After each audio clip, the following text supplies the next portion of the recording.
Welcome back to my YouTube channel. It's me अभिलाषा।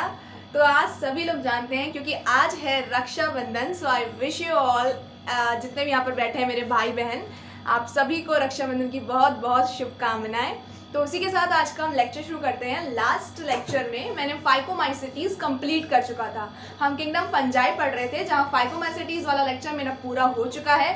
मैंने आपको tricks और ट्रिक्स हर चीज़ बता दी हैं कि किस तरीके से आप एसेक्सुअल या सेक्सुअल स्पोर्ट्स याद कर सकते हैं या उनके एग्जाम्पल्स याद कर सकते हैं। अगर मेरे आप नए व्यूअर हैं या फिर नए सब्सक्राइबर हैं तो प्लीज़ जाके मेरे चैनल में विजिट करिए। वहाँ आपको एक सीरीज़ के साथ किंगडम फंजाई की पहली वाली वीडियोस मिल जाएंगी। तो शुरू करते हैं आज का लेक्चर। आज के लेक्चर में हम बात करने वाले हैं किंगडम फंजाई के दूसरे क्लास के बारे में, that is ascomycetes. So let's begin. Ascomycetes, as the name suggest, जैसे हमने फाइकोमाइसेटीज को तोड़ा था ना कि एक्चुअली फाइकोमाइसेटीज का क्या नेम होता है, मतलब उसका एक निक नेम होता है। जैसे फाइकोमाइसेटीज को हम बोलते हैं एल्गल फंजाई, क्योंकि उसका हमारे पास जो हैबिटाट था एकमात्र ऐसा फंगस था जिसके पास एक्वेटिक हैबिटाट था। उसी तरीके से हमारे पास होते हैं एस्कोमाइसेटीज के मेंबर्स। एस्कोमाइसेटीज का दूसरा नाम जो होता है इन्हें हम बोलते हैं सैक फंजाई। ये जो इनका दूसरा निकनेम आया है वो टर्म से आया है asco. Asco actually it is not a proper word. Asco से लेकर ये एस्कस से आया है और एस्कस का मतलब होता है सैक। सैक मीन्स होता है कट्टा। कट्टा जिसमें होता है ना बोरी, कट्टा जिसमें आटा आता है बाजार में, वही अशोक वाला कट्टा, कौन सा वाला कट्टा, जो भी आता है ना, तो वही कट्टा। तो हमारे पास एस्कोमाइसेटीज के मेंबर्स ऐसे मेंबर्स होते हैं जिनका दूसरा नाम हमने रखा है सैक फंजाई।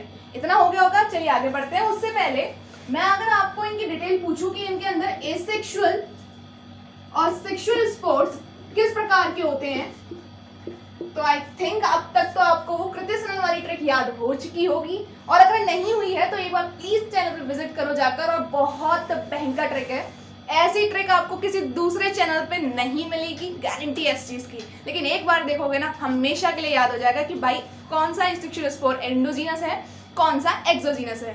तो अगर हम बात करें एस्कोमाइसेटीज के मेंबर्स की, तो एक सीरीज बताई थी PABD। इसमें एंडो एंडो, इसमें एक्सो एंडो। ये एसेक्सुअल वाले थे, ये सेक्सुअल वाले थे। यानी कि फाइकोमाइसेटीज के अंदर एसेक्सुअल स्पोर्स एक्सो होते हैं लेकिन सेक्सुअल स्पोर्स एंडोजीनसली प्रोड्यूस होते हैं। डन। इसके बाद अगर मैं इनके सेकंड पॉइंट की बात करूं, इनका nutrition, they may be saprophytic, parasitic and even symbiotic. Done. ये जो पॉइंट लिखते जा रही हूँ ना, आप प्लीज अपनी कॉपी रजिस्टर पर नोट करते जाइए, क्योंकि इतने भी ज्यादा मतलब कंफ्यूजिंग पॉइंट नहीं है। आप एक बार सुनेंगे आपको समझ में आ जाएगा। नेक्स्ट अगर मैं बात करूं कि हमारे पास ये जो फंगस मेंबर्स होते हैं, अगर हम एस्कोमाइसेटीज के दूसरे फीचर्स की बात करें तो हमारे पास जो एस्कोमाइसेटीज के मेंबर्स होते हैं, जैसे अपना अपना एक हैबिटाट है। जैसे फाइकोमाइसेटीज के मेंबर्स जो होते हैं उनको एल्गल फंजाई बोला गया। वो एकमात्र ऐसा फंगस का ग्रुप था जो कि एक्वेटिक हैबिटाट शो करता था। उसी तरीके से अगर मैं बात करूं एस्कोमाइसेटीज के मेंबर्स की, तो जनाब का अलग ही प्यार है। इनको कॉर्पोरोफिलस है, कॉर्पोरोफिलस। बायोलॉजी बोलती है तोड़ दो, है ना फंडा की, बायोलॉजी बोलती है तोड़ दो। तो आप किसी भी शब्द को बायोलॉजी में अगर नहीं समझ में आ रहा है तो 90% आपको वर्ड्स ऐसे मिलते हैं जिनको आप बाइफरकेट करिए, तोड़िए शब्दों में, आपको मतलब समझ में आ जाएगा। यहाँ पर भी वही चीज है। कॉर्पोरोटम आया है डंग से, जिनको डंग ना समझ में आया हो तो गोबर, डंग। और फिलस बहुत प्रसिद्ध वर्ड है बायोलॉजी का, हर बंदा फिलस से मतलब पता है उसे कि भाई फिलस होती क्या चीज है। फिलस मीन्स होता है लव। जिस तरीके से फाइकोमाइसेटीज के मेंबर एल्गल फंजाई बोला गया था, दे शो एक्वेटिक हैबिटाट, उनको पानी में रहना पसंद था। उसी तरीके से अगर मैं बात करूं एस्कोमाइसेटीज के मेंबर्स की, तो दे आर कॉर्पोरोफिलस, उनको डंग, गोबर के ऊपर रहना पसंद है। याद करिए पहला लेक्चर जब मैंने किंगडम फंजाई को इंट्रोड्यूस करा था, वहां मैंने बताया था कि किंगडम फंजाई की जो मेंबर्स रहते हैं दे आर कॉस्मोपॉलिटियन। कॉस्मोपॉलिटियन का मतलब कि उन्होंने पृथ्वी पर ऐसी कोई जगह छोड़ी ही नहीं है जहां ये नहीं पाए जाते। क्या? पानी के अंदर भी पाए जाएंगे, जमीन के ऊपर भी पाए जाएंगे, हवा में भी पाए जाएंगे, किसी के ऊपर पैरासिटिक फॉर्म में भी पाए जाएंगे, एंड इवन डंग, गोबर में भी पाए जा रहे हैं। तो मतलब लेकिन हाँ, कॉस्मोपॉलिटन पूरे फंगस को बोला है, लेकिन हम क्लास की बात करेंगे तो प्रत्येक ग्रुप अपने अपने हैबिटाट को शो करता है। जैसे अगर मैं बात करूं एस्कोमाइसिटीज की, तो मेनली वो कॉर्पोरोफिलस है, वो डंग गोबर के ऊपर देखने को मिलते हैं। आई होप आपको इतना समझ में आ गया होगा। आपको अगर स्क्रीनशॉट लेना है तो आप स्क्रीनशॉट लिख लेते हैं, मतलब मैं हट जाती हूँ यहाँ से, सीधी सी बात। अब चलिए बात करते हैं हम रिप्रोडक्शन के बारे में। अगर मैं एस्कोमाइसिटीज के मेम्बर्स में रिप्रोडक्शन की बात करती हूँ तो अगेन रिप्रोडक्शन हमारे पास 3 टाइप से होता है। It is vegetative, asexual and sexual. अब तो इजी होता जा रहा होगा ना, अगर लेक्चर स्टार्टिंग से अटेंड कर रहे हो तो। यानी कि अगर मैं बात करूं रिप्रोडक्शन इन एस्कोमाइसिटीज, तो इनके अंदर रिप्रोडक्शन हमें अगेन 3 टाइप से देखने को मिलता है। Vegetative, asexual and last one is sexual। Vegetative में अगेन 3 टाइप के हैं, कौन कौन से? Fragmentation, fission and last one is budding. NCERT ने इनको ज्यादा डिटेल में एक्सप्लेन नहीं करा है, बस नाम बता दिए हैं, आपको ज्ञात करवा दिया, इन सब चीजों से रूबरू करवा दिया है कि देखिए जनाब वेजिटेटिव रिप्रोडक्शन इन 3 टाइप से होता है। अगर हम बात करें एसेक्सुअल और सेक्सुअल रिप्रोडक्शन, अगेन ये दोनों ही रिप्रोडक्शन किसके द्वारा होते हैं? स्पोर्स फॉर्मेशन के द्वारा। अब तो याद हो गया होगा ना कि एसेक्सुअल हमारे पास जो स्पोर्स प्रोड्यूस होते हैं they are exogenously produced spore,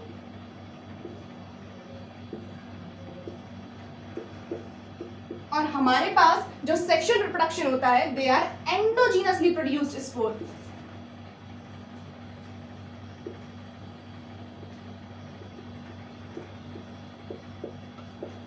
यहाँ पर एक चीज ध्यान देने वाली है, जब मैंने बोला एक्सोजीनस तो मैंने आपको पहले भी समझाया था। एक्सोजीनस का मतलब आप ऐसा समझिए पिंपल ग्रोथ, आपकी जैसे एक पिंपल निकला, एक पिंपल के ऊपर एक और पिंपल निकला, एक और पिंपल निकला।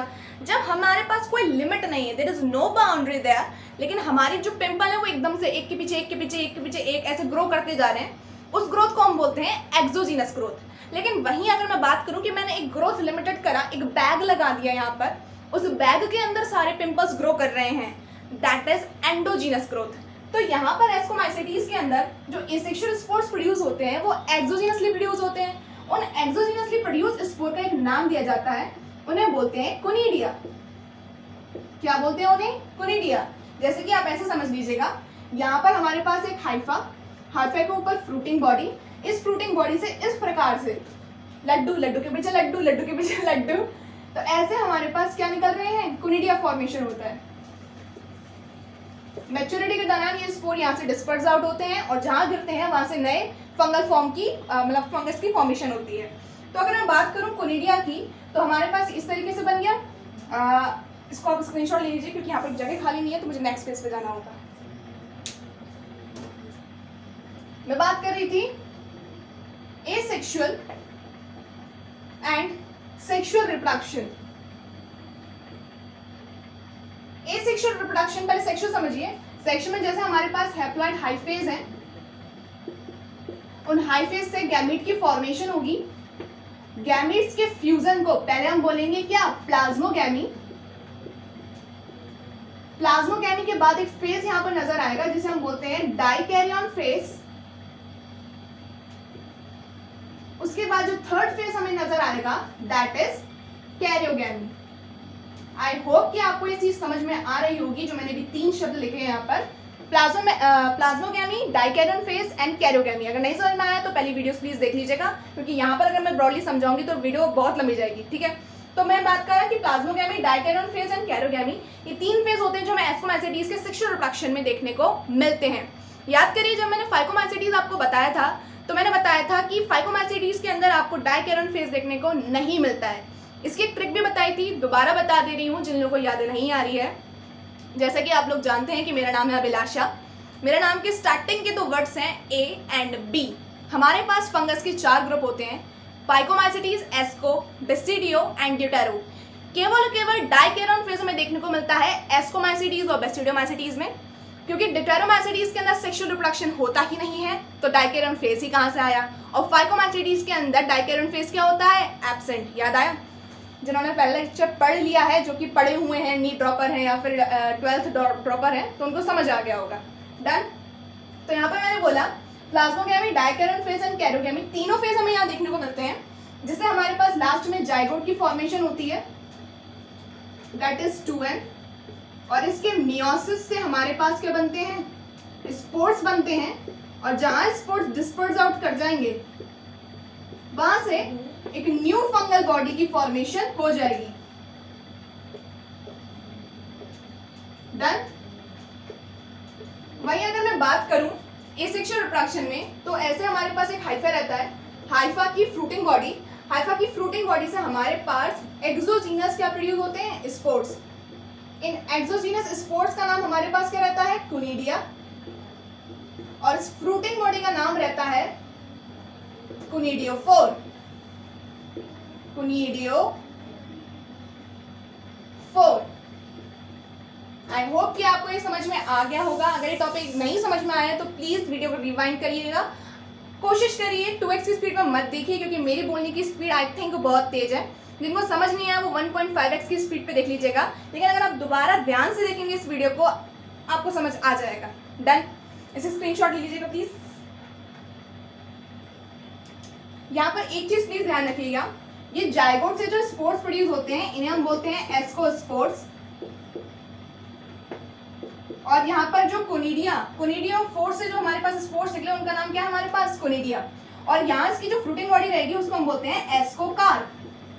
क्या बोलते हैं उसे, एस्कोकार्प। अब कुछ लोगों को याद नहीं रहता, तो देखिए याद करने की ट्रिक, अगर आपने sexual reproduction in flowering plant जैसा चैप्टर पढ़ रखा हो, या थोड़ा बहुत आपको मतलब इंफॉर्मेशन हो रिगार्डिंग कि प्लांट्स के अंदर किस तरीके से सेक्सुअल रिप्रोडक्शन होता है, तो वहां आपको ये चीज सिखाई जाती है कि फ्रूट्स के लिए टर्म यूज करी जाती है, कार्पल। ठीक है, कार्पल कुछ आ रहा है ध्यान में, कार्पल एक ऐसी टर्म है जो फ्रूट के लिए मेनली यूज करी जाती है। तो एस्को एस्कस से आया है और कार फ्रूटिंग बॉडी से आया है, तो इसकी हमारे पास जो एस्कोमाइसिटीज के मेंबर्स जो कि सेक्सुअल रिप्रोडक्शन कर रहे होते हैं उनकी फ्रूटिंग बॉडी को हम बोलते हैं एस्कोकार, और उनसे जो स्पोर्स प्रोड्यूस होते हैं उसको हम बोलते हैं एस्कोस्पोर्स। आई होप इतना समझ में आ गया है, और इस तरीके से आपका पूरा का पूरा एस्कोमाइसिटीज कंप्लीट होता हुआ एग्जाम्पल मैं आपको करवा चुकी हूँ। एक दोबारा से हिंट दे देती हूँ, एग्जाम्पल मैंने आपको पेटीएम से बताया था, Paytm CN, P for penicillium, H for aspergillus, Y for yeast, T for truffles, M for morels, C for claviceps and N for neurospora।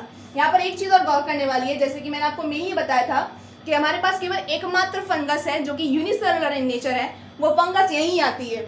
Ascomycetes के अंदर जो यीस्ट आपको दिख रहा है दैट इज यूनिसेलुलर, और जो बाकी अदर फंगस रहती हैं वो हमारे पास किस फॉर्म में रहती हैं, मल्टीसेलुलर।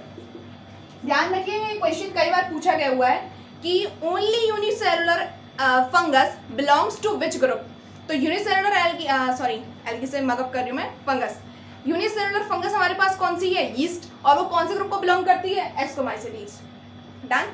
इसको प्लीज कॉपी कर लीजिएगा। बढ़ते हैं नेक्स्ट वीडियो की तरफ।